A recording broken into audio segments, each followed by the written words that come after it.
Sí, pero después. Hablando de correcciones de laboratorio, voy a hacer una aclaración que creí que no hacía falta hacerla, pero dado los resultados sí hace falta hacerla. Está terminantemente prohibido compartir código. O sea, pasarse el archivo. Verlo, explicarlo, lo que quieran. Pasarse el archivo, no.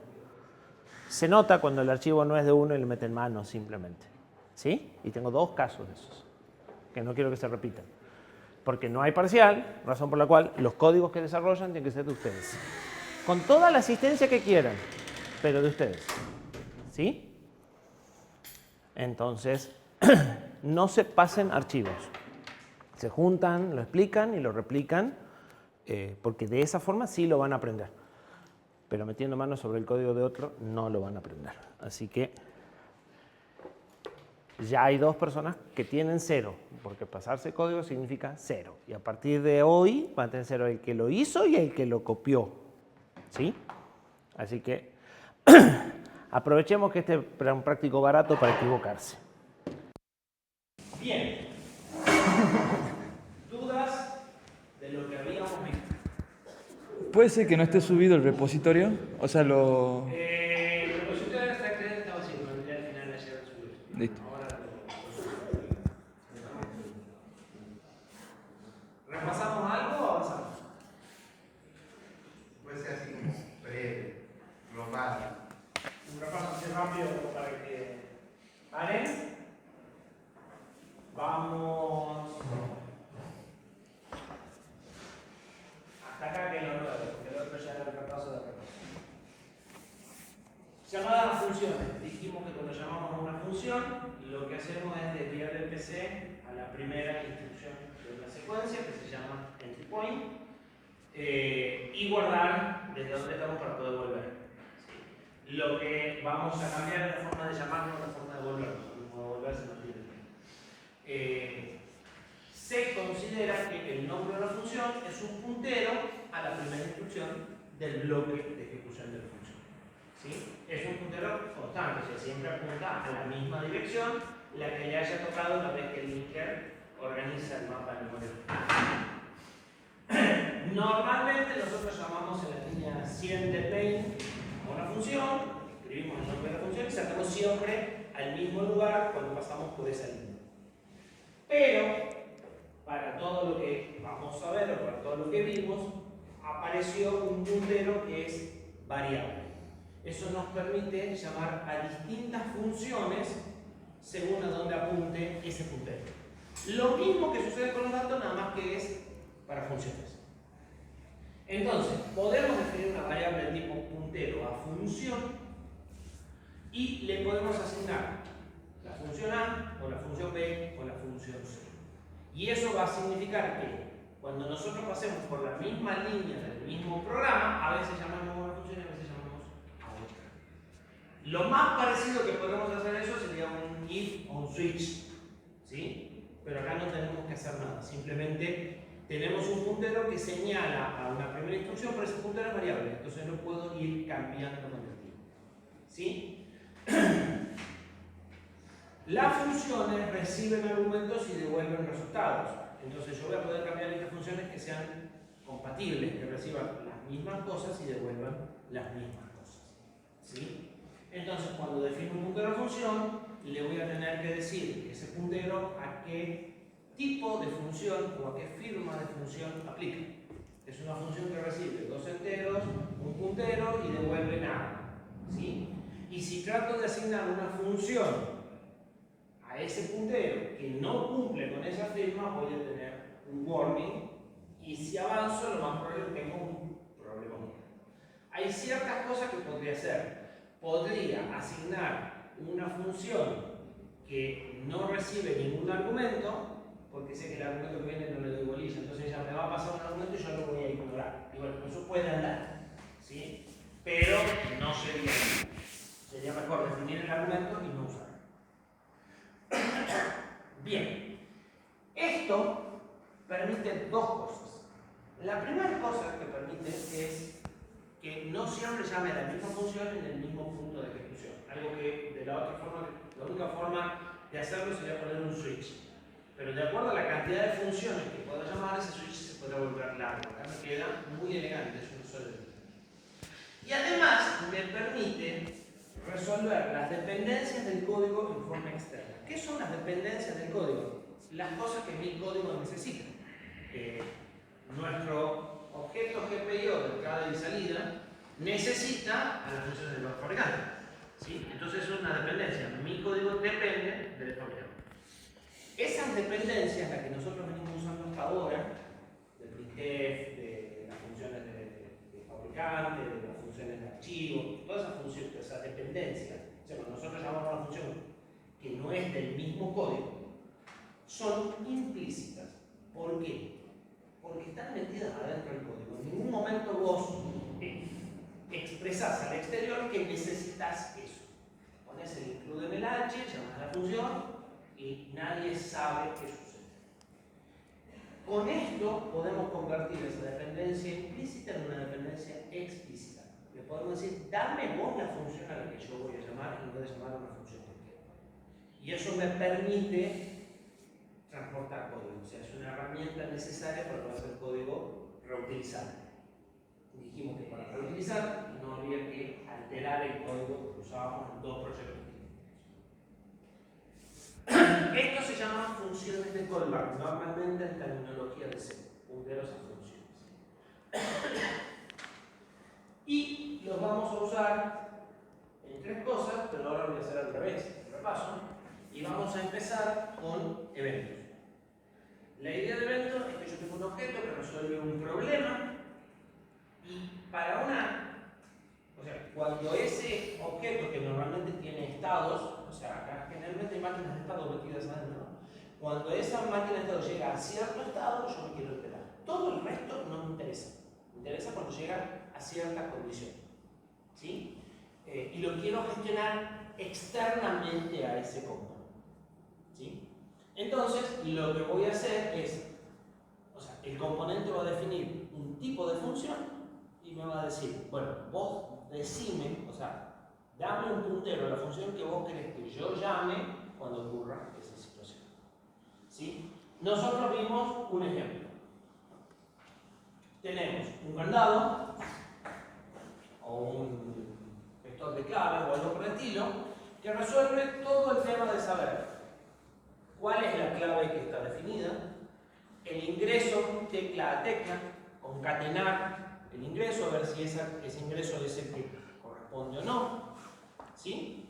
Y me va a proveer dos eventos. Me va a avisar cuando la clave se puso exitosamente y cuando la clave se puso con error, ¿sí?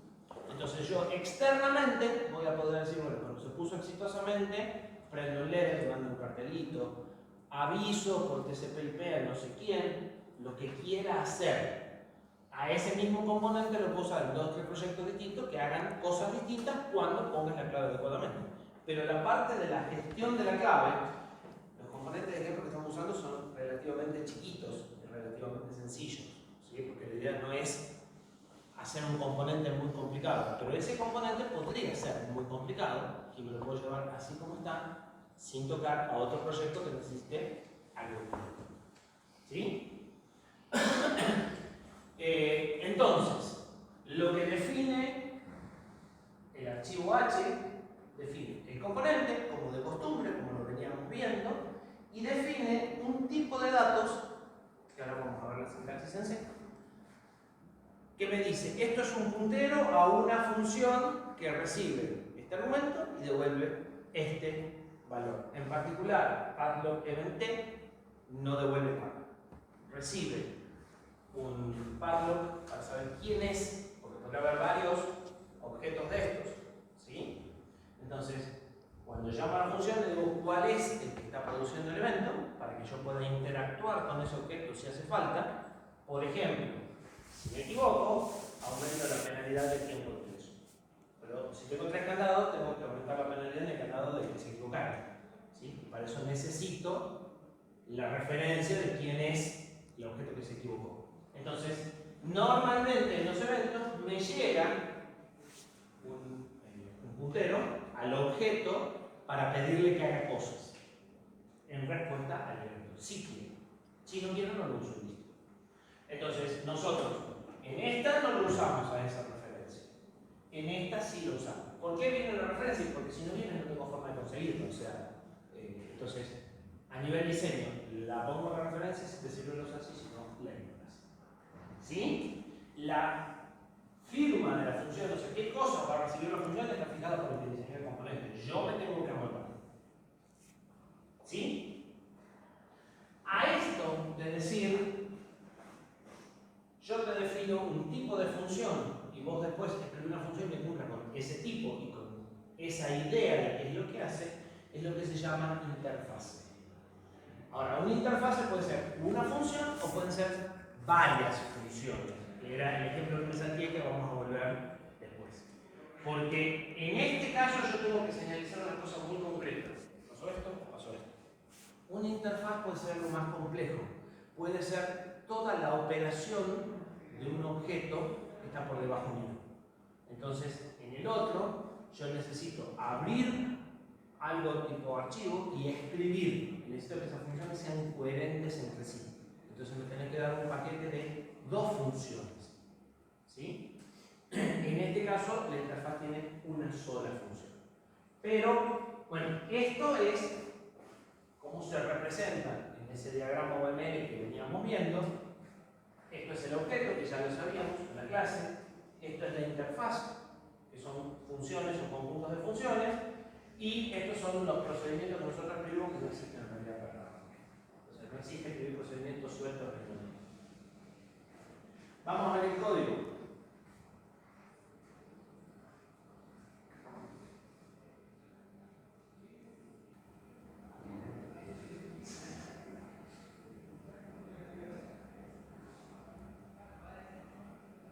¿Qué tengo en el H?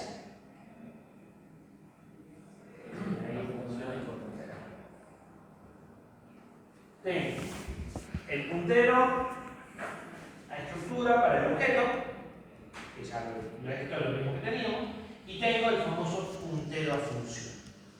Como es un puntero, tiene un asterisco. Y no es imprescindible, pero en general voy a usar un typedef para declarar un tipo de datos y recién una variable de ese tipo. Si no estuviese typedef, acá iría el nombre de la variable. ¿Sí? Pero el nombre de la variable no es padlock.gt. Padlock.gt es el tipo de datos que está precedida por typedef. Yo podría declarar una variable que diga void asterisco, el asterisco adentro de los paréntesis estos, porque eso es lo que indica que es un puntero función, el asterisco entre paréntesis, el nombre de la variable y después qué es lo que recibe. Bien. Si pongo un typedef, lo que estoy poniendo es no el nombre de la variable, sino el nombre del tipo de datos. ¿Sí? En general, si queremos hacer las cosas prolijas, vamos a declarar un tipo de datos y después la variable vamos a hacer de este tipo como cualquier otra variable y listo.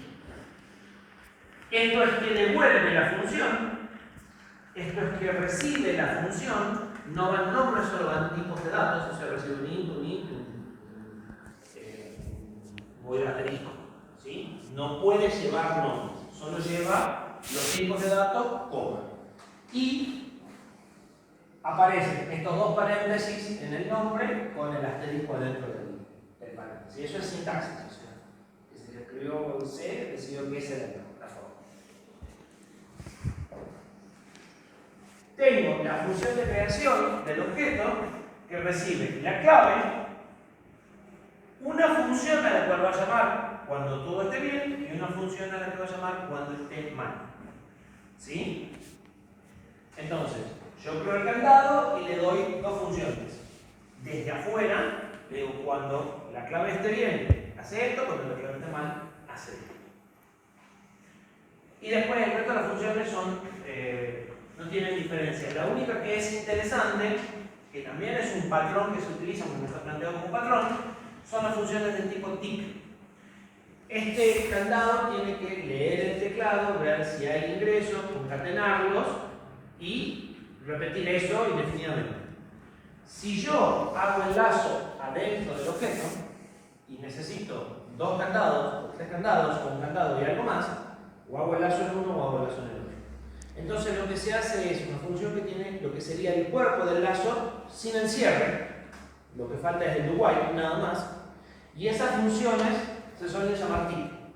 Y en el lazo principal del main voy pasando por todos los ticks. Entonces ejecuto el fragmento de uno, después el fragmento del otro, después el fragmento del otro y pego el otro. ¿Sí? De esa forma puedo crear 3 candados y hago aquí que cada uno los 3. Puedo crear un candado, una pantalla que cada uno le voy diciendo que ejecute. En las funciones del tick no tiene que haber lazos indefinidos. Solo puede haber lazos porque, bueno, hay 10 caracteres y tengo que borrar los 10. Fantástico, pero no puede haber lazos indeterminados. Y tampoco debería haber esperas de tiempo. Las esperas de tiempo las deberíamos manejar de otra forma. Deberíamos de saber que desde el tick en el que quería esperar hasta el actual pasó tanto tiempo sin poner lazos de espera adentro. ¿Sí? Bien, en nuestro caso el tick es muy sencillo. ¿Cómo se usa? Declaro una función que cumpla con la firma que tenía, con el nombre que a mí se me ocurra. Otra función que cumpla con la firma, de nuevo con el nombre que a mí me parezca bien. Y cuando creo el objeto, le paso la clave, el nombre de la función sin paréntesis. Entonces el nombre de la función sin paréntesis es el puntero de la primera instrucción. Y con paréntesis es quiero llamarla. ¿Sí? ¿Cómo, profe? Esto es el nombre de la función. Al no ponerle paréntesis ya sabes que no querés llamar a la función, sino que querés en la dirección de la primera instrucción de esa función. Es como el vector, el nombre solo es un puntero y el nombre con corchetes es el elemento señalado por el corchete. Acá la lógica es la misma.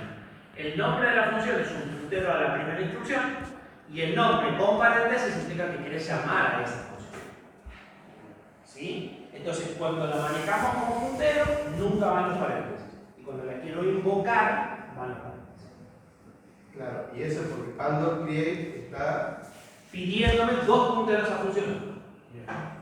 Y esa es la que estaba en el Pando C, en el Pando H. ¿Verdad? Esa es la que acabamos de ver, exactamente. La que decía, dame la clave y 2 funciones. Que esa Entonces, está definida como puntero función. exactamente, ese es el que acabamos de ver. Bien. Si no hubiera estado definida como puntero función, ahí yo la estoy llamando. No le daría error directamente. Porque para llamar la función sí o sí después del nombre tiene que estar los paréntesis. Si vos usas el nombre sin paréntesis es un puntero. Y si no estás recibiendo algo razonable te va a decir, estás tratando de pasar un puntero función a algo que no lo espera. No es todo el paréntesis, sino el nombre y entre paréntesis. Claro, los paréntesis que van a continuación, como bien. los corchetes que van a continuación del vector, Sí. la misma lógica. Sí. ¿Sí? Sí. Bien. El tema de sintaxis es importante porque si no, no van a entender los ejemplos. O sea, estábamos acá.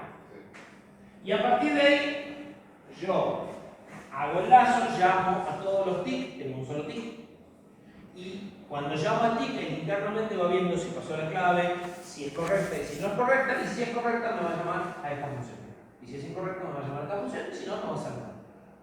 ¿Sí? Es como que una vez que yo le dije qué tiene que hacer, me despreocupo.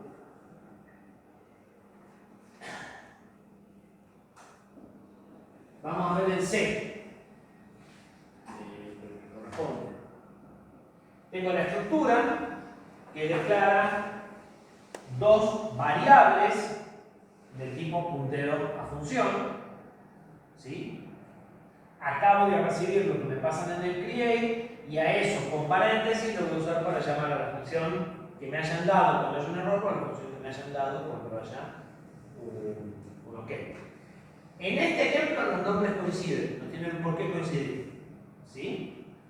En el main yo defino la función y la paso como argumento. Y acá recibo el argumento y lo guardo en una variable privada. ¿Sí? Normalmente las variables, las funciones que gestionan eventos se llaman on y el evento. ¿Sí? Tengo 2 funciones internas para manejar lo que es la entrada.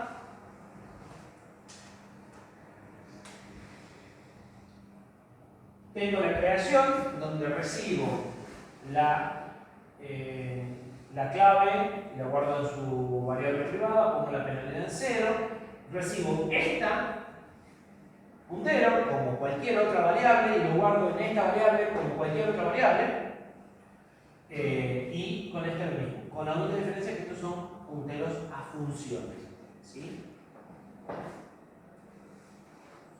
Y después,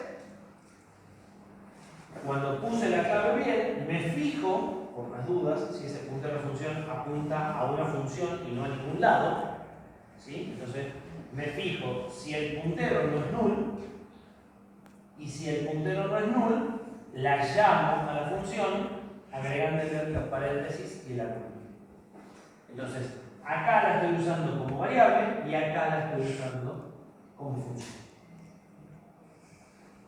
¿Sí? ¿Se entiende? ¿Seguro? La pregunta es, profe, si yo esto, la idea es que yo lo que haga lo que tenga que hacer, cuando paso lo que a mí me interesa, me avisa en el mail, por ejemplo. Pero si yo en el mail tuviera varias cosas adentro del loop y las tienen que ejecutar todas antes de volver a hacer el tick, ¿cómo hago? O eso tiene que ser lo suficientemente rápido. Por ejemplo, si una tecla. Eso tiene que ser lo suficientemente rápido y ahí es donde entran los sistemas operativos. Entonces, si vos ya llevas demasiado tiempo y llegó el momento de escanear la tecla, va a cortar lo tuyo, va a escanear la tecla y va a volver sin que vos te des cuenta.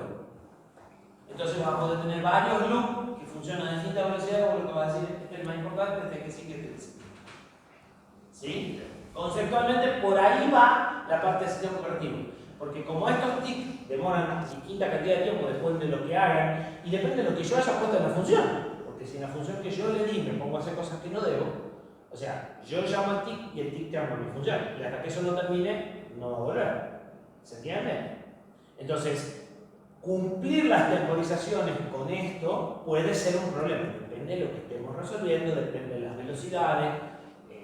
El procesador que nosotros estamos usando corre a 240 MHz, o sea, ejecuta 240 millones de instrucciones por segundo aproximadamente, y una tecla dura 100 milisegundos como tiempo mínimo de pulsación. O sea, tenés unas 80 millones de instrucciones de pulsación de tecla y tecla. ¿Sí? Normalmente, salvo que te pongas a hacer cosas muy complicadas, te sobra el tiempo. Pero bueno, estamos hablando de un ejemplito con una tecla y no se va a morir nadie si se demora un poquito más. ¿Sí? Pero sí, ese patrón es fácil, pero tiene ese problema, el de los tiempos cuando empiezas a poner muchos tiempos. Para que el puntero de función trabaje como función, necesito pasar parámetros. Correcto. ¿Qué pasa si yo hago el puntero de una función pero que no recibe parámetros? Pones paréntesis como siempre. Eso es lo que le indica que estás llamando a la función. ¿Sí? Cuando vos pones una función, le pones paréntesis vacíos. Si la función que estuvieras usando no tiene nada, con los paréntesis vacíos sabes que le estás llamando y sin los paréntesis no le. Profe, ¿Sí? no entiendo lo de los tics. Es una función del objeto, digamos. Es una función del objeto, pero cuando tenés muchos objetos y vas pasando por muchos tics, algunos se te podría desmadrar en tiempo y te demoras demasiado en pegar la vuelta y volver a leer. Y se te escapa una tecla. Eso es lo que planteaba. ¿Cómo? Volvamos al mail. Yo tengo un kit acá. Sí. Suponete que puse 10 candados, 6 pantallas, un puerto de comunicación, entonces acá tengo varios kits. Y yo necesito que la vuelta esta sea lo suficientemente corta como para que se dé cuenta que vos apretás la tecla. Si la vuelta se demora mucho, vos podés apretar la tecla, lo soltás y cuando volvés a este tip por segunda vez, ya apretaste y soltaste. Y ni se enteró. ¿Se entiende? Sí. ¿Sí? No. La cara dice que no. Yo leo la tecla cuando pasa por acá. Sí. En este caso, yo voy a estar leyendo la tecla permanentemente. Pero si yo empiezo, suponete que pongo 200 candados. ¿Sí? Entonces, voy a leer una, después voy a leer la otra, después voy a leer la otra. Si yo completo los 200 y doy la vuelta lo suficientemente rápido como para que uno haya sacado el dedo de la tecla. La toma dos veces. No, porque esto ya está diseñado para. Nosotros normalmente diseñamos sabiendo que vamos más rápido que el humano. Entonces, escanear la N veces no es un problema. Ok. El problema es no escanear ninguna. El problema es que la persona apretó y soltó en 100 milisegundos y vos te demoraste 200 entre escaneo y escaneo. Entonces el tipo apretó y soltó entre dos ventanas y vos no lo ves. ¿Se entiende por dónde va el problema? Sí. Entonces, si vos tenés muchas funciones de estas que son lentas, puede suceder que el tiempo de escaneo de esta no sea el adecuado. Porque el tiempo de esta va a estar sujeto a todas las otras cosas que estoy haciendo en el lazo principal. ¿Sí? Sí. Entonces, ahí es donde el sistema operativo te va a ayudar porque vos vas a poder armar distintos lazos y vas a decir, a este lo quiero con este tiempo, a este lo quiero con este tiempo. Conceptualmente vas a poder hacer eso. Y él va a suspender uno para hacer otro si se le están pasando los tiempos. ¿Se entiende? Sí, pero ¿por qué le decimos tic? ¿Por qué se llama tic? Porque es como dar un tic de reloj, es como dar un pulso de reloj. Pero sigue siendo una función del objeto, o sea, no es nada distinto. Pero es una función que está diseñada para ser ejecutada en forma periódica y que vaya gestionando los cambios de estado. Ok. O sea, es una función más, pero normalmente, así como las funciones on-error sirven para manejar un estado, las funciones que se llaman TIC normalmente están pensadas para poner en este contexto. Entonces vos necesitas procesar ciertas cosas periódicamente. En lugar de hacer un lazo, pones en una función que normalmente se llama TIC el cuerpo del lazo y al lazo lo pongo yo desde el main. ¿Para qué? Para poder hacer los TIC de tres objetos, uno a continuación del otro. ¿Sí? O sea, el nombre solamente te dice que en principio la función sirve para eso. Es una función común, vulgar y sintáctica. Ok. Pero suele tener variables de estado y suele analizar entradas y transicionar estados en forma periódica. La otra opción de transición de estado es cuando yo les pido algo, o sea, cuando yo les abrite, listo, ahí hay un cambio de estado. Estos controlan estados de variables o estados por paso de tiempo. Pasaron 30 segundos y tenés que salir. El paso de los 30 segundos lo va a controlar esta función. Pero no debería hacerlo con un lazo de espera. ¿Sí? Debería de mirar la hora, digamos, de alguna forma y ver si pasaron 30 segundos y recién transicionar. Ese es el patrón que se le da a estas funciones. ¿Para qué? Para que sea fácil combinar componentes. ¿Más dudas? ¿Está más o menos clara esa parte? Bien. Esos son eventos.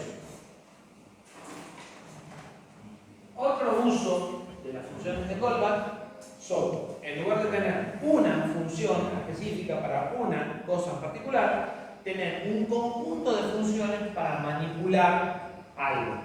¿Sí? La idea de esto es que dos objetos que no tienen ninguna relación puedan interactuar. Entonces, un objeto dice, yo necesito que me proveas esto, esto, esto y esto, y el otro objeto implementa esas necesidades del primer objeto. Lo que permite esto es que, en nuestro caso, este objeto logger puede interactuar con este objeto consola sin que lo conozca, porque si los dos lo diseñé juntos está todo fantástico. La idea es que yo pueda externamente a este objeto alterarle parte del comportamiento. Es lo que vamos a hacer nosotros en la pantallita de 7 segmentos, porque la idea es que la pantallita de 7 segmentos funcione en absolutamente cualquier microprocesador. Entonces, la parte de escribir, o sea, de escribir las salidas digitales y poner los segmentos en 1 o en 0, la vamos a hacer con tres funciones que nos va a pedir nuestra pantalla. Eso hace que nuestra pantalla no esté obligada a usar nuestras entradas salidas digitales. Podemos llevar nuestra pantalla y poner un proyecto de ST en donde las entradas y salidas digitales se manejan de una forma totalmente distinta a lo que nosotros queremos. ¿Sí? Siempre y cuando reciban los mismos parámetros. Es que los parámetros, es que yo voy a proveer, o sea, cuando yo me traigo el objeto, normalmente tengo que hacer esas funciones de adaptación. ¿Sí? Y esas funciones que te pide el objeto son la adaptación a este o a este. ¿Sí? Puede ser una adaptación simple, recibir los argumentos de una forma y llamas a otra función que recibe los, más o menos lo mismo que los argumentos de otra forma y lo único que sea adaptar argumentos, que son dos líneas, o por ahí tienes que trabajar bastante. Pero lo cierto es que vos te traes el objeto y le implementás esa parte de base, usando cosas que tenés o de cero, depende del proyecto. ¿Sí? ¿Esos adaptadores suelen ser objetos o están dentro de main Lo que como...? vos quieras, porque acá en C lo que tenemos en realidad son funciones. Entonces, las interfaces estas van a ser, necesito una función que reciba esto y devuelva esto, una función que devuelva esto y reciba esto, una función que devuelva esto y reciba esto, y muchas veces te va a dejar que en esa función haya un puntero a lo que vos quieras para que vos puedas usarlo de conductor. Entonces, si vos usas un objeto, sí podés en la función que arranca crearlo, le devolvés ese puntero y él después te lo manda para que vos lo puedas usar si querés. Y si no, dejas el puntero sin usar, usa variables globales y anda igual. Porque lo que tenés son paquetes de funciones. Una interfaz son paquetes de funciones. En lo que estamos haciendo en C. En los lenguajes orientados a objetos, la interfaz es una clase. Pero para nosotros son un struct con un montón de funciones. Es lo más parecido que podemos hacer. Con lo cual, si vos en estas funciones querés usar el objeto o no, queda cuenta tuya. Si la función, o sea, cuando se diseñó la interfaz, se dejó un puntero, normalmente es un puntero void, un puntero al, que vos podés usar en todas, y que es de libre uso, es para que vos pongas algo, se usa mucho, vos podés usar objetos en esa función. Ahora, si no tenés ese puntero, porque no vas a, o sea, no tenés la referencia del objeto. Entonces no te queda otra que usar variables globales. Por eso van a encontrar que muchas veces cuando ustedes usan funciones de callback, entre los argumentos de la función de callback hay un puntero que se llama object, o data, o pointer, y ustedes dicen, ¿y este para qué? Para que ustedes quieran. Es para que ustedes pongan cosas ahí en una función y en la otra función las puedan sacar. ¿Sí? Si quieren usarlo, si no, lo mandan nulo y no pasa nada. Bien, esto es más o menos lo mismo, la diferencia es que ahora necesito dos interfaces, porque esto es un gestor de errores, un registrador de errores, un cataloga, y entonces necesito abrir un flujo de almacenamiento, un archivo, digamos, por cosa que después vamos a abrir la consola que no es un archivo, pero abrir un archivo y escribir en el archivo. Como almaceno errores, nada más no necesito ni borrarlo, ni cerrarlo, ni nada, lo abro y escribo. Tengo una versión interna del objeto que me lo implementa para archivos, pero como yo tengo pantalla y lo quiero ver, hago otra versión que me lo muestra en pantalla y también llama del archivo. Entonces, yo le digo al objeto que en lugar de usar la interna use esta y de acá llamo a esta. ¿Sí? Eso es un patrón que tiene nombre que se llama decorador. Este decora a este. ¿Sí? Es como que se pone en medio y hace una adaptación. Pero es un caso particular, no necesariamente el que lo haga tiene que la No. La parte de la interfaz es esto. Yo acá decidí como que este sea una versión mejorada de este, entonces, y en lugar de repetirlo, pues yo podría abrir el archivo internamente acá. En lugar de abrir el archivo, uso al otro y es como que me meto al medio. Fíjense que me puedo meter en el medio de algo que no escribí yo. ¿Sí? Ese es el chiste de estas cosas. Esto originalmente ustedes lo han hecho cerrado. Y si querían poner algo en la consola, o no podrían o se complicaría. Entonces, este patrón de usar la interfase les permite que ustedes pongan algo en medio y de ahí ustedes llamen de vuelta lo que hubiera sucedido naturalmente. Porque como ustedes tienen los mismos argumentos y el mismo comportamiento, la pueden reemplazar externamente. No vale la pena ver el código de este.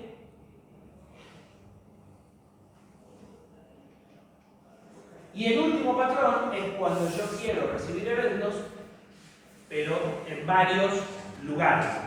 Recién cuando recibimos el evento lo podría recibir una sola función. ¿Sí? ¿Qué pasa si yo quiero recibir el evento en varias funciones? Porque es un evento más global que le puede interesar a distintas partes del sistema. Voy a necesitar implementar a la larga este patrón que se llama observador, donde en lugar de decirle esta es la función para el evento y es la única función para el evento, o es esta, lo que voy a hacer es decirle a mí me interesa recibir el evento en esta función. Y alguien más, o yo mismo más tarde, le puedo decir, pero también quiero recibir el evento en esta otra función porque hacen cosas distintas. ¿Sí? Y eso me... El mismo evento. El mismo evento en N suscriptores. ¿Sí? Lo deberían tener clarísimo los que usan Twitter. Porque es la idea de Twitter. Me interesa este trend, me interesa esto. Me interesa a mí por una razón independientemente de quién más le esté llegando y cuál es la razón por la cual le interesa. Eso es lo que permite dividir el problema en partes independientes. Cuanto más partes independientes tengamos el problema, más fácil va a ser resolverlo y menos problemas de acoplamiento. O sea, menos toco acá y dejo de andar allá, tengo. ¿Sí? Entonces, esto es una herramienta que me permite eso. En ciertas cosas como comunicaciones, errores, teclas, es bastante habitual este tipo de cosas. ¿Sí? Porque además me permite incluso hasta poner supervisión, o sea, me permite levantar algo que me ve lo que pasa y me avisa sin interferir con lo que está funcionando. Porque lo que está funcionando recibe los eventos para funcionar y yo agrego funciones para supervisar, o sea, solo para mirar sin interferir. ¿Sí? Si tuviese un solo evento, o lo recibo yo, o lo recibe el que va a trabajar. Para implementar esto, bueno, acá está el patrón. Yo tengo un gestor de teclado y el gestor de teclado me provee dos funciones. La más importante es una función para suscribirme, en donde yo le puedo decir quiero enterarme cuando apretan una tecla, pero además quiero que esa tecla esté en este rango. Entonces, esta función le pide ver las mayúsculas, esta función le pide ver las minúsculas y esta función le pide ver los dígitos. En este caso, el objeto o el evento va a uno o a otro, pero perfectamente este podrá haber pedido mayúsculas, este podrá haber pedido todas las letras y habría otro que pida todas las teclas. ¿Sí? Es igual de válido, o sea, que en este caso concreto todos pidan eventos distintos no quiere decir que el objeto no pueda mandar el mismo evento a todos sus suscriptores. ¿Sí? Cuando tenemos un patrón observador, suele aparecer el mismo problema que cuando creamos objetos. Porque como tenemos n suscriptores, cada vez que se suscribe alguien tengo que llevar información de ese suscriptor, como cuando creo un objeto. Y tenemos dos posibles soluciones. Una, la conoce. ¿Cuál es? La fácil. Un array. Tengo 10 entradas, cuando llegó el suscriptor 11 le doy 200, pero yo no tengo más nada. ¿Sí? ¿Es válido? Sí, es válido. Le pongo una constante y si en algún momento me doy cuenta que me faltan suscriptores, voy y pongo 14 en el array y listo. ¿Sí? Esa es una forma. Y es totalmente válida. La otra forma, que es la que yo les propuse, porque es algo que se usa y que viene bien que lo conozcan, es una lista enlazada. Una lista enlazada es el equivalente a un array dinámico. ¿Sí? Un array es una lista de un tamaño definido, una lista enlazada es de tamaño indefinido. En una lista enlazada, yo lo que tengo es un struct que representa a cada cliente o cada dato que quiero guardar en el array. ¿Sí? O sea, por cada elemento que esté en el array, tengo un struct. Normalmente igual digo que es un array struct. ¿Dónde está? El dato que me interesa, en este caso es el puntero a la función que tengo que avisarle y el rango de caracteres que me está dibujando acá. Los datos que me interesan y un puntero al siguiente elemento. ¿Sí? Este next client es un puntero a esta misma estructura para el siguiente elemento. Si no hay siguiente elemento, si yo soy el último, ese puntero apunta al último. ¿Sí? Entonces, en el objeto pongo un puntero a una estructura. Si no hay ningún cliente, este puntero apunta a nulo.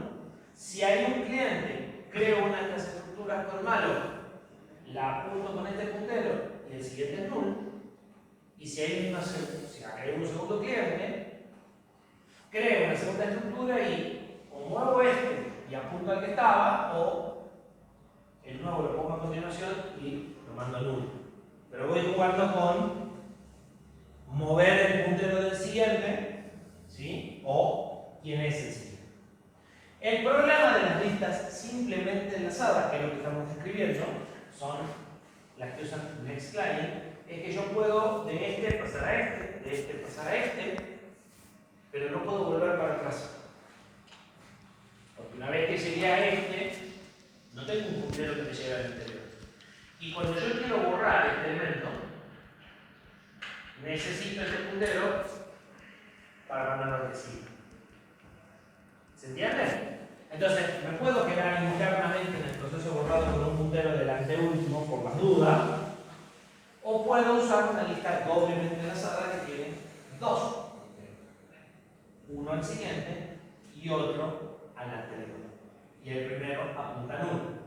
Entonces, ahora cuando saco este, como este tiene un puntero acá, puedo corregir este, y como este tiene un puntero acá, puedo corregir este. Cuando borro, tengo que hacer que este apunte acá y que este apunte acá.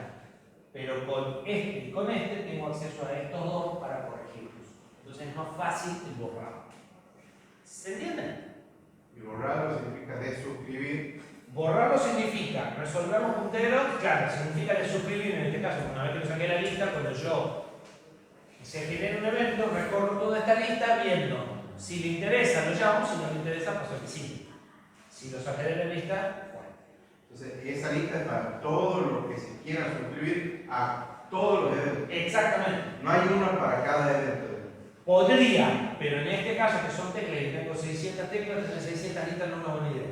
Pero podría tener N listas, sí. Cuando veamos sistemas operativos y fijemos prioridades, en general, como son pocas prioridades, 4, 5, 7 u 8, tienen una lista por cada prioridad. O sea, tienen 8 de estos y ya los tienen ordenados, acá los de 0, los de 1, los de 2, los de 3.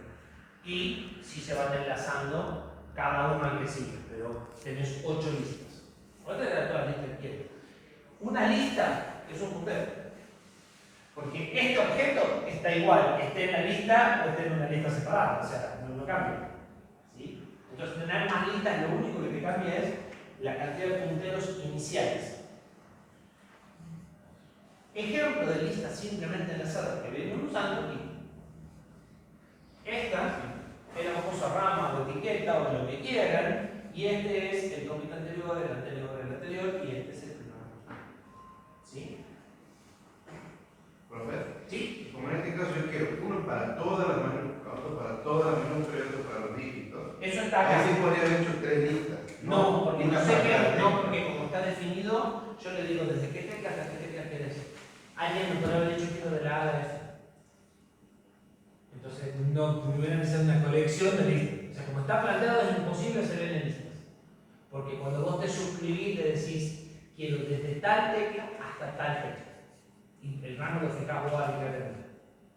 Y ese dato está puesto acá. O sea, acá dice desde hasta y aquel. Pero ese un Cada uno tiene su desde hasta. Bueno, pero como en este caso yo tengo un cliente que solamente le importa desde acá hasta acá, otro que solamente le importa de acá hasta acá, otro. Para cada cliente puedo poner una lista, o sea, pongo una lista para los que le interesan las mayúsculas. Y cada cliente le interesa de acá hasta acá, este de aquí hasta aquí. No, es que como está diseñado, vos le podés pedir, quiero decir una interrogación, no. O sea, a ver, se podría hacer como vos lo decís, pero el objeto que yo diseñé te deja elegir libremente desde qué tecla hasta, no desde qué tecla, desde qué código ASCII hasta qué código ASCII vos querés recibir. Bien. Entonces vos le podés decir quiero ver todos los símbolos. Quiero ver los símbolos de la mayúscula. Entonces no podés hacer en la lista porque tenés 256 posibilidades de inicio y 256 posibilidades de salida y todas las combinaciones todas con todas. ¿Sí? No va. Pero si fuera mayúscula, minúscula, dígito y caracteres especiales, podrías pensar en 4 listas. Y podrías pensar en agregar al cliente en 2 listas si quiere 2 cosas. ¿Sí? ¿Se entiende lo que estamos discutiendo? ¿Dudas? Vamos con el último patrón que no vimos.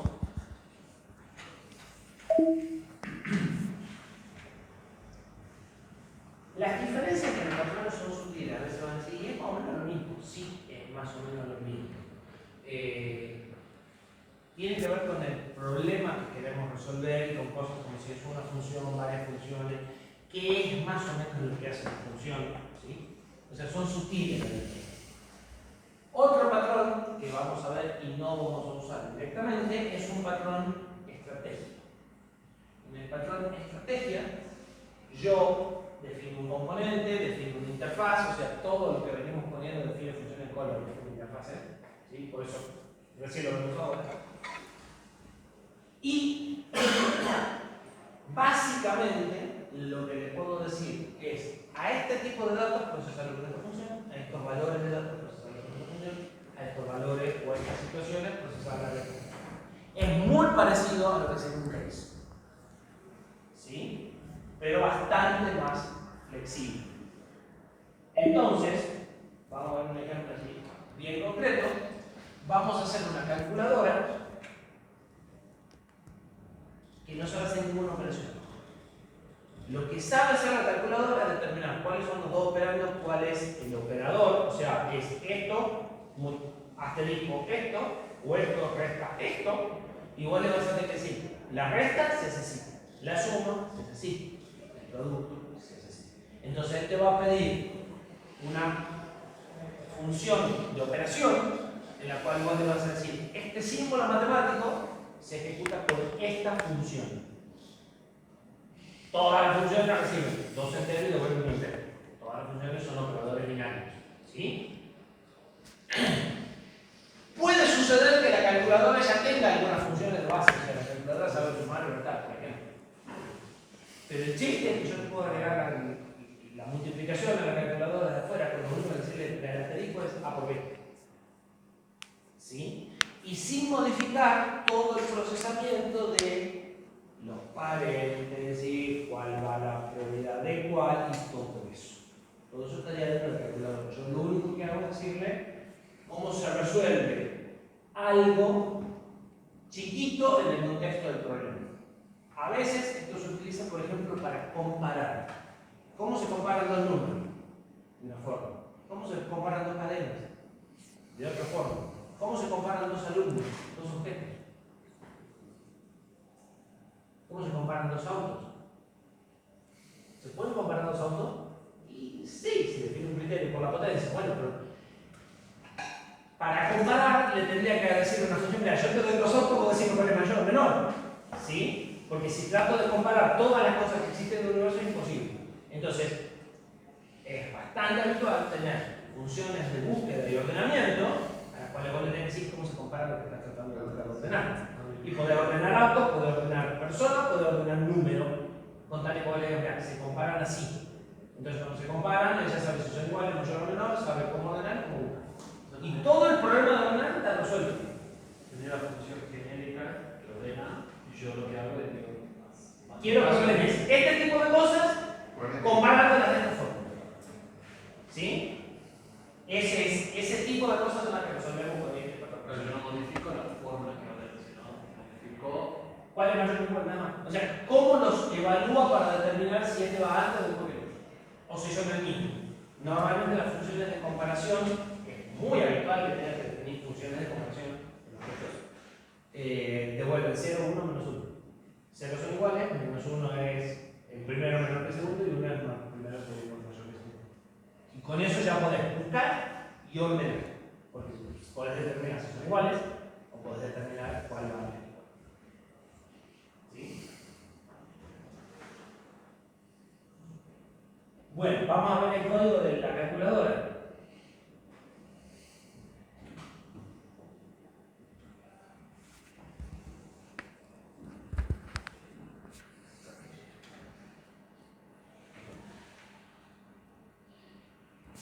Defino un objeto calculadora, un objeto, y una interfase para las funciones, que lo que dijimos, recibe dos enteros y devuelve una función que devuelve el resultado. ¿Sí?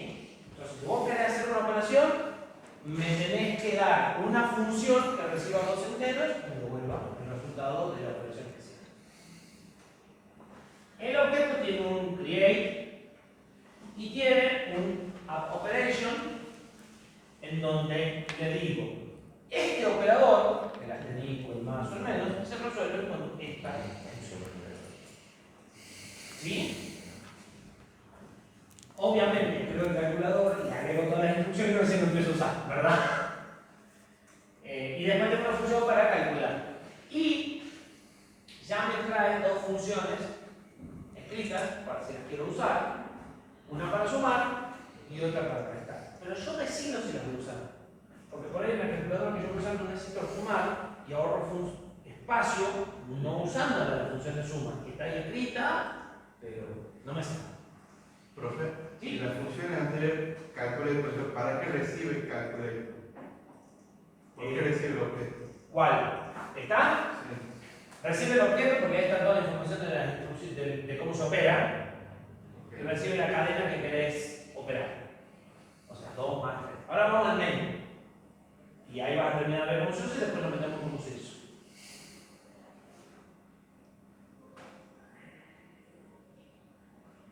¿Cómo se usa? Creo una calculadora, le enseño a sumar, restar y multiplicar. Y multiplicar como se hizo acá arriba. Y después le digo que calcule la suma, que calcule el resultado de esto y que calcule el resultado de esto. ¿Sí? ¿Se entiende? ¿Por qué le puse static constant? Para que lo mandes claro, es mala costumbre. Porque esto es una constante. Y esto quería que también sea constante. Para que puedas hacer esto, de ponerle corchetes y no dimensiones, o sea, fíjense que yo no conté ahí cuántas caracteres tenía eso, me uno y puse eso como tamaño. Para poder hacer eso, esto tiene que ser constante. Si esto es variable, no le gusta decir, bueno, son 5, debería ser 6. No, decime el tamaño. Pero si es constante, funciona que es constante, es siempre lo mismo, y puedes saber que necesitan nada más que 5 iguales. Entonces te permite las declaraciones abreviadas de array. Pero para eso, Por el const. eso es por el const, claro. Pero para poder hacerlo, además tiene que ser estático para que sean globales. Porque si no es global, está en stack, entonces no lo podemos hacer flash. Para que pueda mandar una variable flash tiene que ser global sí o sí, porque la flash es global. Entonces, si vos lo querés hacer en una variable local, no alcanza con poner el const, necesitas también el stack. Si lo pones acá afuera, sí con const se alcanza, porque es global. Pero si la pones acá adentro, necesitas poner el static para que la variable se vuelva global y entonces sí vaya a flash. Por eso es mala costumbre de bebidos. ¿Sí? Si no pones esto, él pone esto en flash y después lo copia en RAM. Y lo usa desde RAM copiado.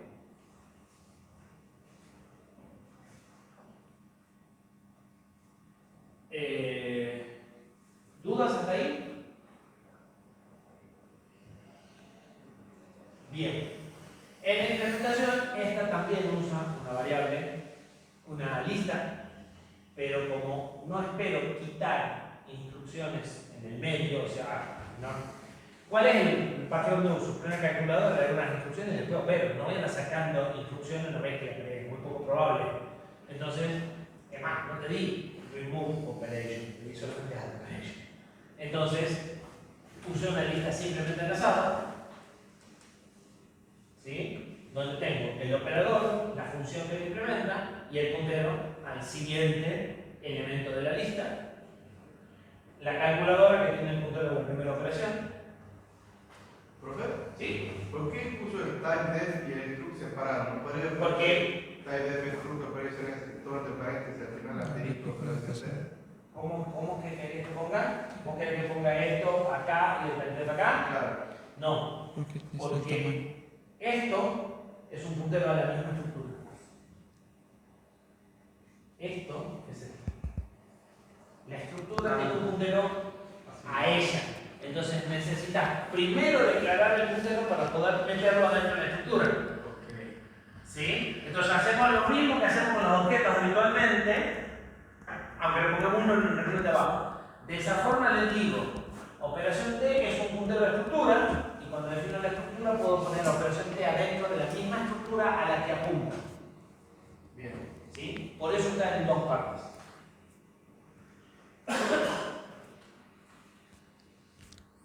El struct que me llama del objeto, una función para buscar que me devuelve el puntero a la estructura en donde está la operación o nada si no lo encuentro.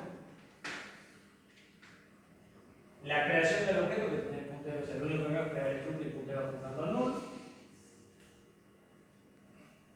El agregar una operación que lo primero que hace es, ajá, sí está, sí lo hace. Se fija si la calculadora no es null, si la función que recibiste no es null y si no existe. O sea, si ya no me lo pasaste a esa función para hacer otra operación. Y si todo eso se cumple, o sea, si no son null y no está agregada, entonces la agrego. Creo el struct para representar la operación, pongo el operador, pongo el puntero a función y me pongo como primero. Entonces, el puntero de la calculadora que apuntaba al primero apunta a mí y yo apunto a donde apuntaba la calculadora. ¿Sí? Porque si me tuviera que poner el último, me tendría que ir hasta el último, más fácil ponerme el primero. Y devuelvo un true porque pude agregar. Ahí si no, si algo salió mal, devuelvo false. Y después para calcular,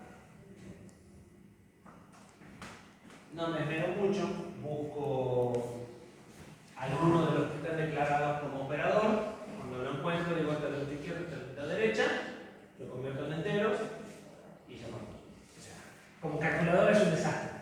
No le pongo cosas mucho más complicadas que 2 más 3, 3 más 5, porque no es el objetivo. El objetivo es entender la forma de resolver el problema. ¿Dudas? Miles. No lo tengan que hacer. Todas las del universo, hay unas más. ¿Eso sería como SQL mixto? No, SQL es una forma de manipular datos. O sea, manipular tablas de datos. Yo veo la parte de listas censadas, que yo tengo clientes que se suscriben a algo. No, tampoco. Las listas enlazadas es la forma de manejar un arreglo, por decirlo así, dinámico. O sea, el arreglo es estático, de tamaño fijo. El equivalente a un arreglo de tamaño indefinido es una lista. Simple o doblemente enlazada. Es la forma de manejar una cantidad indeterminada de elementos. No es la única, ¿no? También existen los árboles, también existen los grafos. Depende el tipo de problema que quieras resolver. Entonces, todo eso se llama estructura de datos. Es una forma de organizar los datos para que los programas puedan funcionar más eficientemente. Vos pensás, en lugar de un array, tenés 7 variables distintas, no podés hacer un lazo.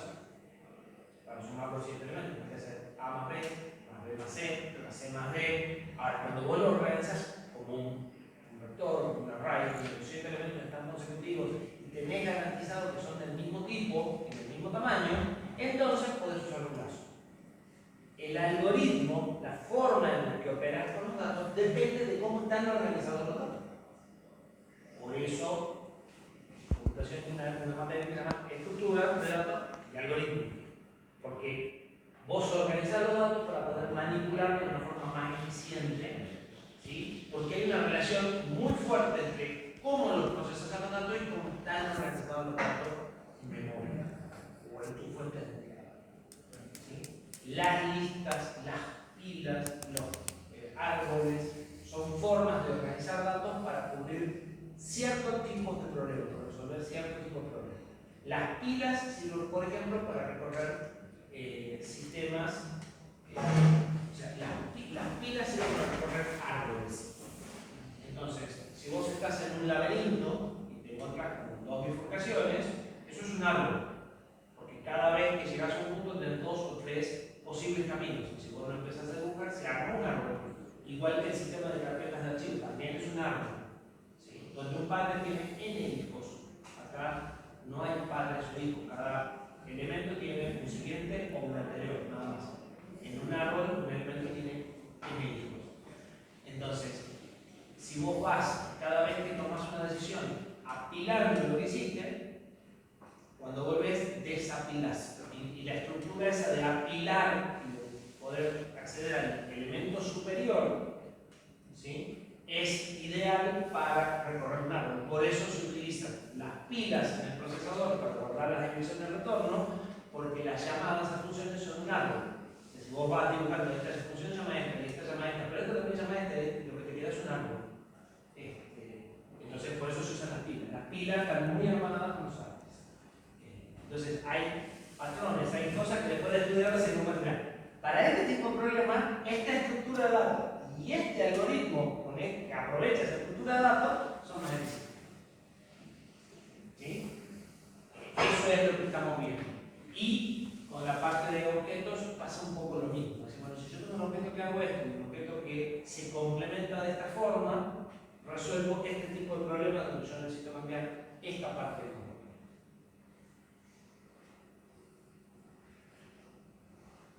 ¿Más dudas? Un evento sería como una interrupción Las interrupciones son el equivalente a los eventos por hardware, sí.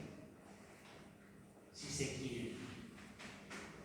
En realidad, la interrupción suspende la ejecución de algo para ejecutar. El evento es como que vos voluntariamente le estás diciendo anda a ejecutar eso y volvé. Pero desde el punto de vista del código, vos dejás de ejecutar el código del objeto principal y te vas a ejecutar el código del proveedor del servicio, o sea, de quien te dijo cómo se arregla la parte que te hace falta y después vuelves. ¿Sí? La diferencia es que el evento yo lo estoy esperando. Desde el punto de vista del mail, vos no lo estás esperando al evento. No sabés, no podés predecir cuándo va a suceder, porque el objeto que dispara el evento es opaco, vos no lo ves. O sea que desde ese punto de vista es igual que la interrupción. Vos sabés que va a llegar, pero no sabés exactamente cuándo. Porque el que dispara la interrupción o el que dispara el evento, vos no tenés información de cuándo lo va a hacer. Para el mail, ¿cuándo te va a llamar al no suceso? No lo sabés. Porque no sabés cuántas teclas va a ingresar en el estado interno. Y cuando vos tenés objetos, como no te tenés que meter en el estado interno, aparece la idea de evento y dice, bueno, avísame vos cuando se dé la situación. Y en ese caso vos quedás en la misma situación que en interrupciones, no sabés cuándo te va a avisar. Así que sí tienen muchas similitudes. El concepto de evento y el concepto de interrupciones son muy parecidos. No, a ver, Vamos a ver un poquito. No todos los detalles de interrupciones, porque a sistemas completos lleva un medio, pero todos los detalles de interrupciones. Pero vamos a ver algo, porque los sistemas operativos aprovechan la interrupción. Aprovechan algo de lo que hacen las interrupciones para poder hacer eso de ejecutar dos programas concurrentemente, o sea, en paralelo, y que ninguno de los dos programas se dé cuenta que hay otro más que está, a veces ejecuta él y a veces ejecuta él. Entonces usa algo de las instrucciones para hacer eso y entonces sí les voy a explicar más o menos qué hacen para que entiendan cómo corren dos programas en un procesador, básicamente. Bueno, ahora toca pensar. No.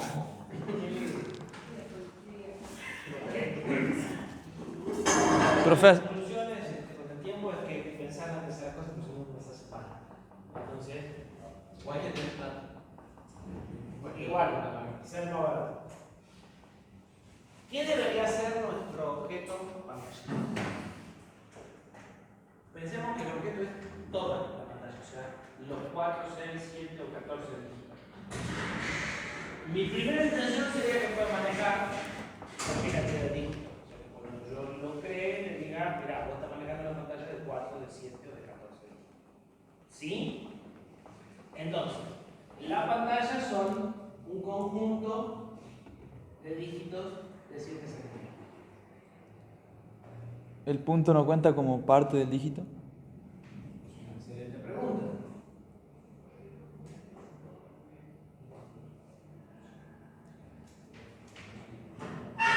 Algo debería ser con punto, no sé qué, pero algo debería ser con punto. Si yo tengo un objeto inteligente, pantalla, ¿qué esperaría poder hacer con la pantalla? Mostrar. Mostrar un número. O sea, debería tener, si empiezo a dibujar mi diagrama de clase, la pantalla debería tener una función que se llama mostrar, o escribir, o algo por el estilo, y un atributo que se llame cantidad de dígitos. Es lo que vamos sacando conclusión hasta ahora. Pero no habíamos dicho que el objeto este no iba a interactuar directamente con los displays, sino iba a dejar... Pero él tiene que saber cuántos dígitos son. Pero digo la parte de mostrar. Él no estaría mostrando, él estaría dando un resultado que lo usa otro, ¿no? No.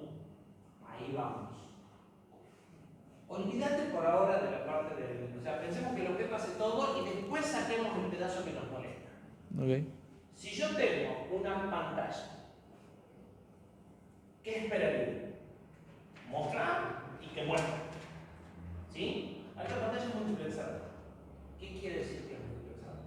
Que hay que habilitar cada uno de los segmentos y Que hay que ir pintando que cada en dígito determinado momento cada uno de los de los dígitos. segmentos. ¿Quién debería ser responsable de eso? Pantalla.c. La pantalla. ¿Sí? Sí. Que ella se encargue de ir pintando. ¿Estamos de Esa es la acuerdo? función que yo llamaría dentro de mostrar. No, yo le digo mostrame 14 y sigo con mi vida.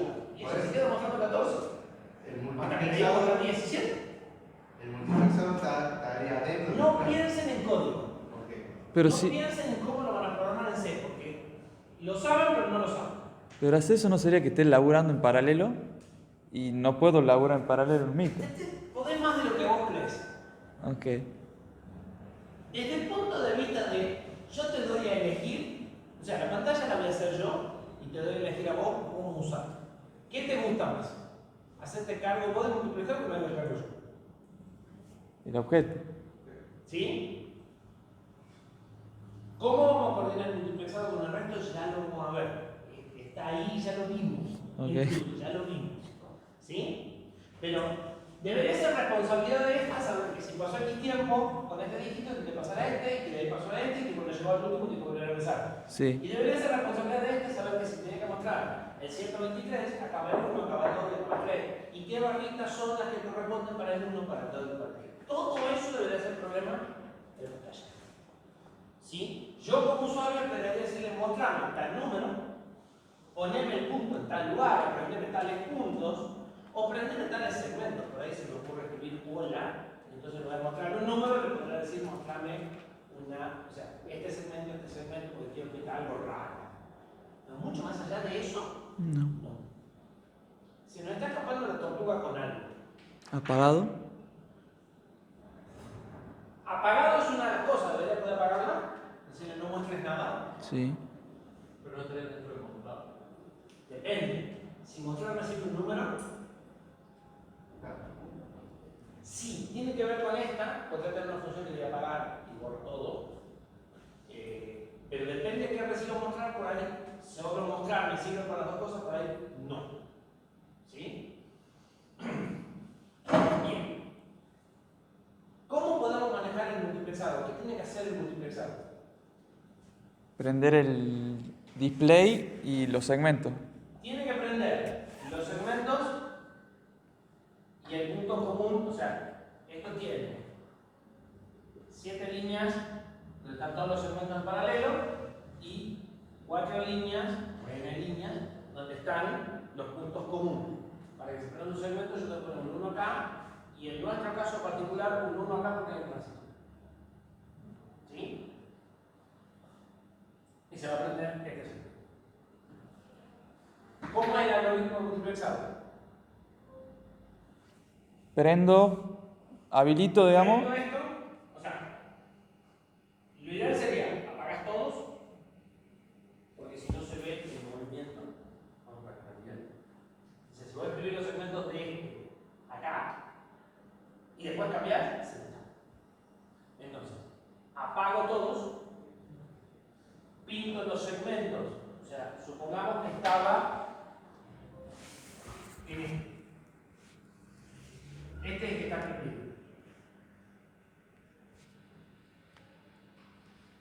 Pasa cierto tiempo, tengo que poner todos estos a cero,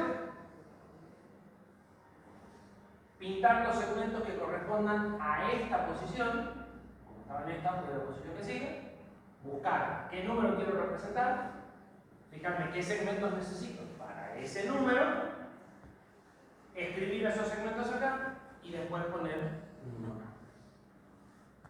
Y esperar X tiempo. Pasado ese tiempo, la misma historia. Apago todo, paso al segmento que sigue y vuelvo a poner. Y cuando llegue a este, lo mismo con este. ¿Sí? ¿Qué opinan si de eso sacamos la parte del tiempo de espera y escribimos una función de tick? Cada vez que llama una función,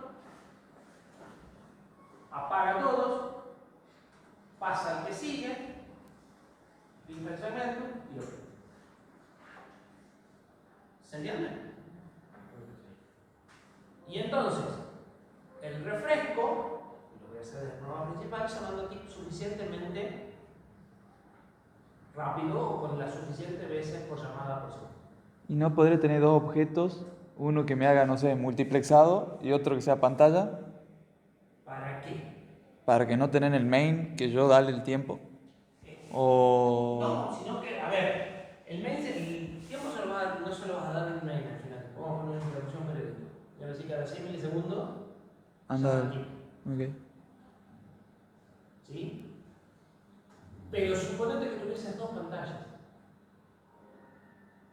Vos tenés que llamar a los dos tics, al de la pantalla 1 y al de la pantalla 2. En la misma base de tiempo, pero los dos. Claro. Entonces, la solución de decir, bueno, yo sé qué es lo que tengo que hacer cada vez que vos me llamás, pero vos llamame a la frecuencia que corresponde. ¿Se entiende cómo es el planteo? Entonces, por eso les digo, ¿cómo vamos a hacer las dos cosas en paralelo? Llamando a la función de tick intercalada con suficiente velocidad, de hecho lo vamos a hacer en una interrupción. ¿Sí? Pero la podré poner en el main y asegurarme que el main vaya muy rápido, con eso ya anda. ¿Sí? Lo cierto es que ella sabe multiplexar, lo único que yo tengo que hacer es llamarla periódica. ¿Estamos de acuerdo? ¿Se entiende? ¿Seguro? Bien. ¿Cómo va a ser la función de tick para saber qué número tiene que mostrar acá? Para recibir como parámetro. La función de tick lo único que va a recibir como parámetro es qué pantalla tiene que reflejar.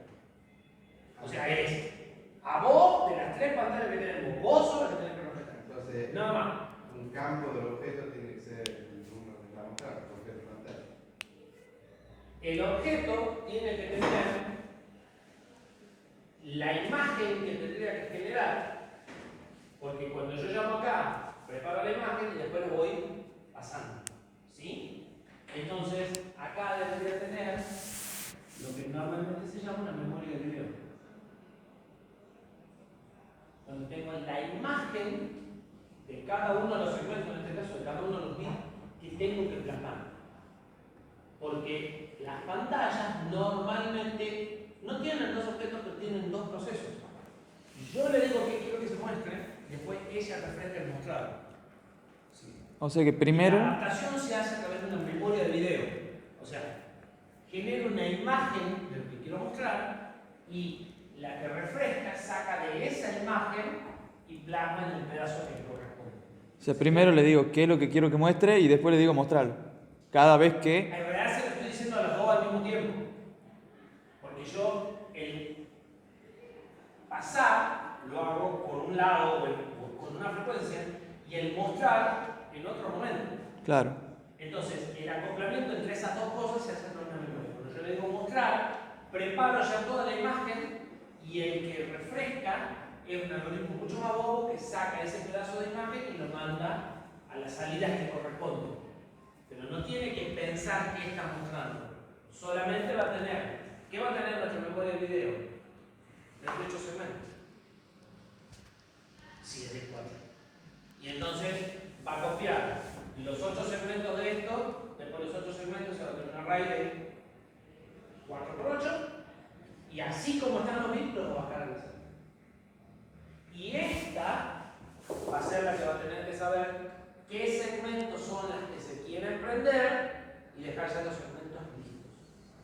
el número 1 y va a poner en la posición 0 de esto, este bit en 1, este bit en 1 y los otros bits en 0. ¿Sí? ¿Se entiende cómo repartimos las tareas?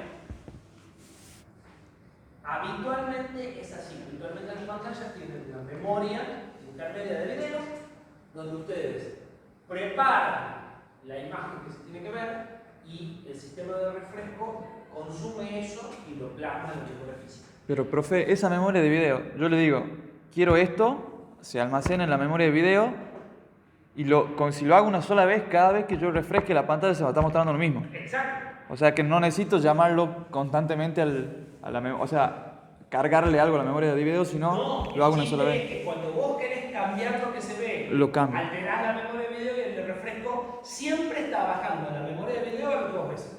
Entonces, la parte de refresco, si bien está dentro del mismo objeto, se desacopla.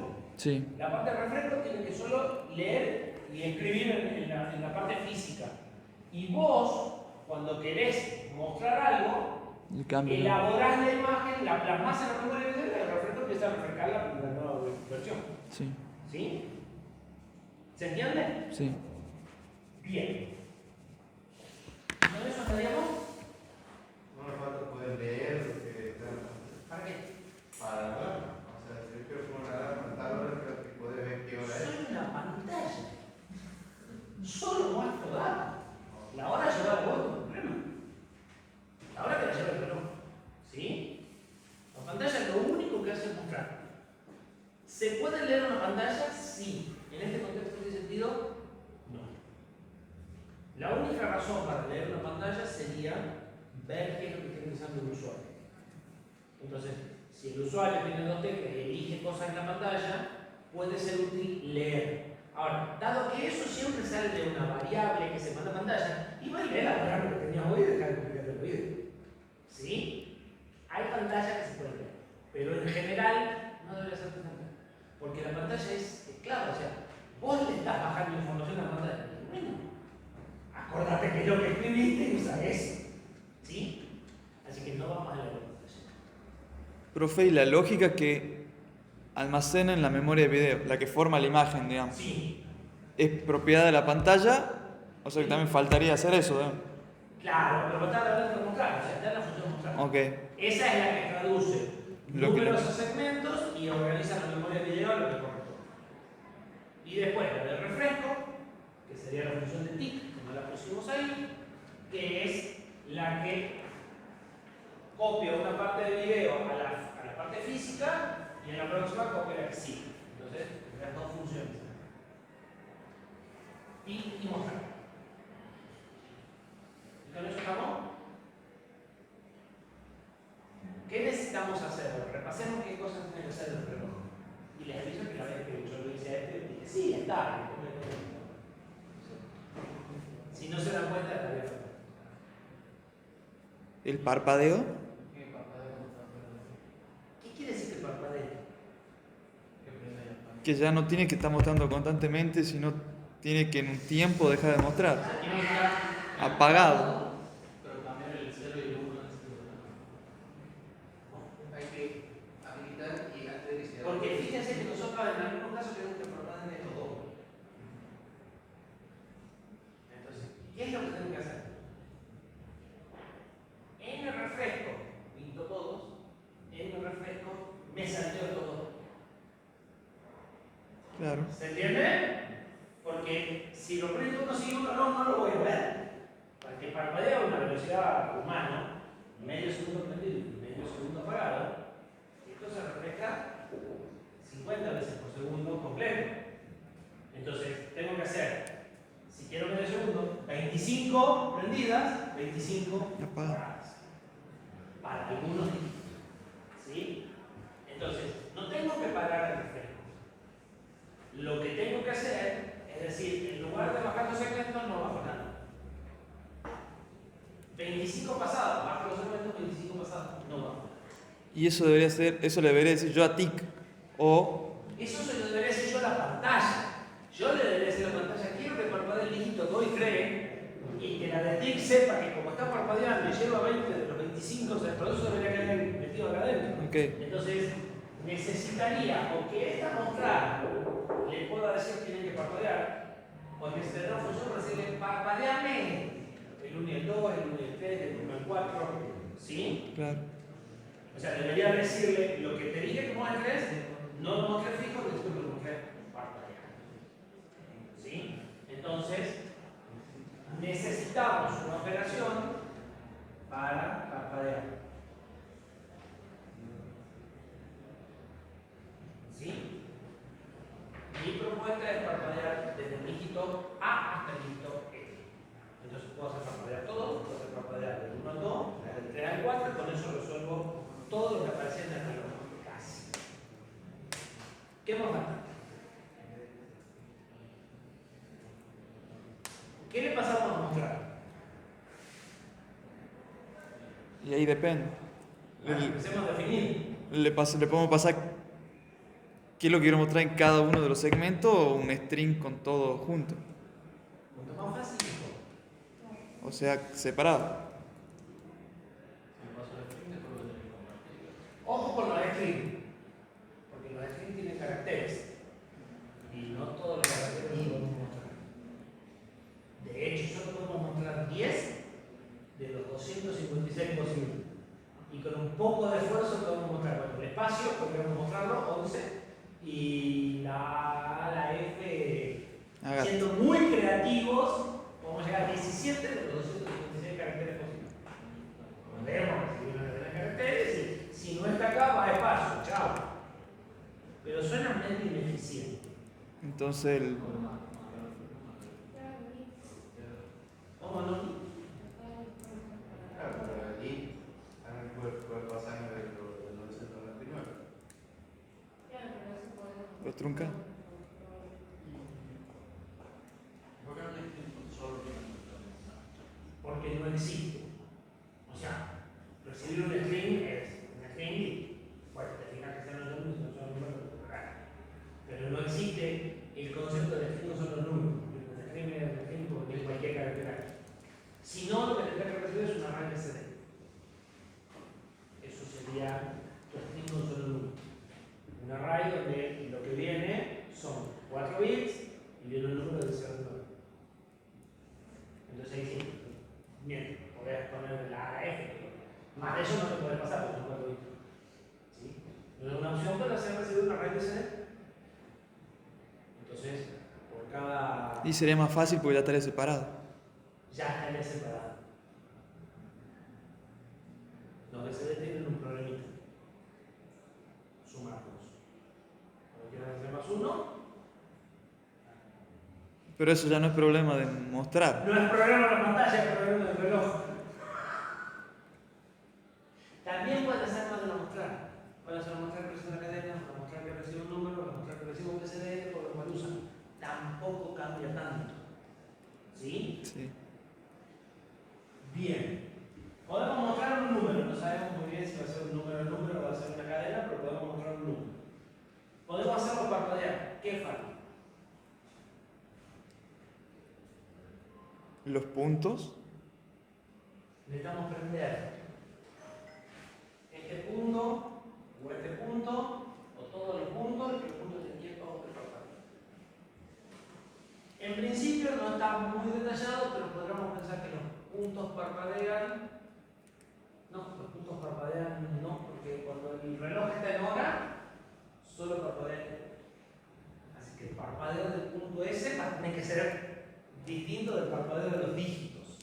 O sea, Ok. los puntos los van a tener que manejar O sea, tenemos distinto al resto de los dígitos. parpadeo segmentos y parpadeo puntos, ¿no? Podría ser. Y qué es lo que quiero, o sea, qué punto quiero que esté prendido, se encarga la memoria de video, o sea, es parte de Podríamos mostrar. decirle que prenda. No necesitamos nunca que un punto esté prendido y otro parpadee. O sea, todos los puntos O prenden o o parpadean. prenden o apagan o están parpadeando, pero si está prendido o apagado, o si está prendido o parpadeando, hacen todos lo mismo. Entonces podríamos decirle desde qué punto hasta qué punto queremos que prenda, parpadee o apague. Y con una función podremos resolver. Todo. Le decimos que prenda del 3 al 3, que prenda del 0 al 4, que lo prendan, que lo parpadeen.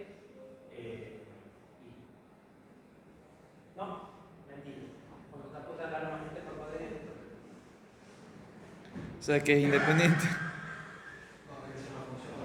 Va a tener que hacer una función para cada punto. Cada punto nos va a decir modo prendido, parpadeando o apagado. A cada punto. ¿Sí? Cuando está funcionando, parpadea esto. Si está puesto la alarma, este está prendido. Entonces podés tener este parpadeando y este prendido. Y cuando estás poniendo la hora, estás seteando la hora, parpadean los 4. Podríamos hacer que estos dos estén prendidos y parpadeen los dos de los dígitos. Podríamos jugar con eso, pero se supone que los puntitos te dicen si están funcionando la hora principal o la hora de la alarma. ¿Sí? Ya sea que estén prendidos parpadeando, tienen que estar los 4 en algún momento. ¿Está pausada la grabación? ¿No? Menos mal. Si no, van a tener que recurrir a su memoria y los apuntes de la única persona que está tomando. Ok, yo veo que está tomando. La única cuaderno de o sea.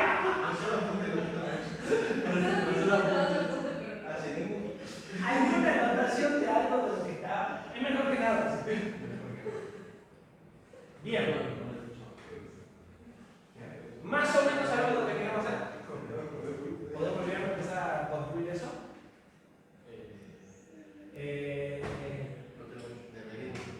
Debería. Nada, que tampoco tiene una pregunta meramente retórica.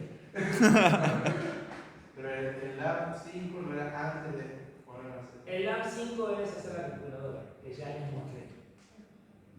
Acá no voy a subir el repositorio. Pero voy a subir los otros kits.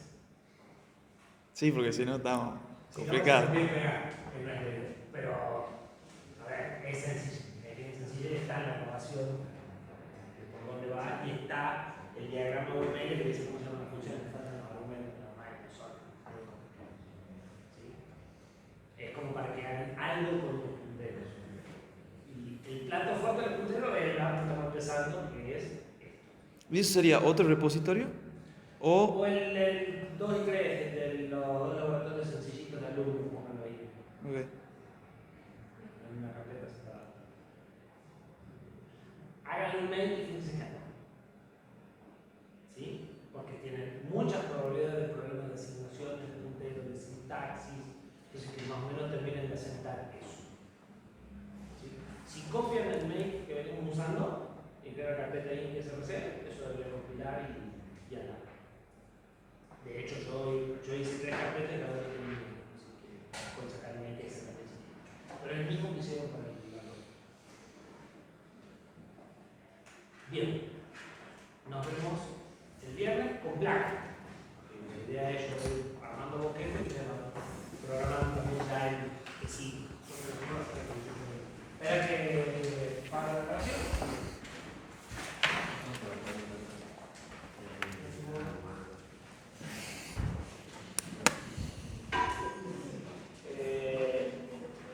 Tenemos otro problema.